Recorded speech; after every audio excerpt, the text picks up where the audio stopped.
कुन बाटो जाने होला? यो बाटो जाने हो कि यो बाटो जाने? कोही पनि देख्दैन, कसलाई सोध्ने होला?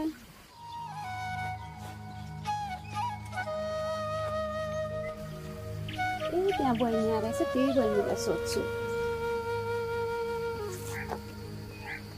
सुन्नु न बहिनी, यो विजयपुर जाने बाटो कता हो? दिदी कहाँदेखि कुन्नी? विजयपुर भनेको त यहीँ हो। म सहरबाट आएकी।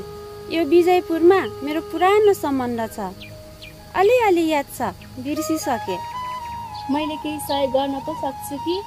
म 5-6 वर्षको थियो होला। मेरी फुपूले बुढेसकालमा पाल्नुपर्छ भन्नुभएको थियो। गाउँको नाम विजयपुर भन्नुभएको थियो। यति मात्रै थाहा छ।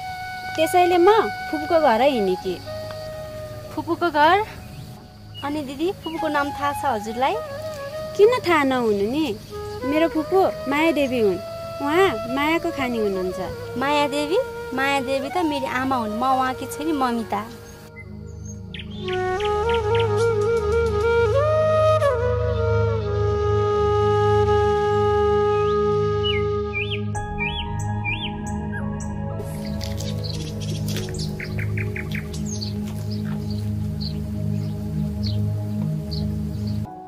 हेर न, मलाई कस्तो देखेको छ? मैले मेरो दिदीलाई हिजै देखिसकेको छु। मलाई सुहाउँछ नि है? आहा, मेरो दिदीलाई कति राम्रो देखिएको। स्वर्गको अप्सरा भन्दा पनि राम्रो देखिएकी छिन्। ल त्यसो भए म यो गाउँ घुमेर आउँछु। दिदी, बदमास केटाहरूसँग भेट हुन सक्छ, मुखामुख नगर्नु नि। ए तिमी पनि नबिराउनु नडराउनु भनेको सुनेको छैनौ?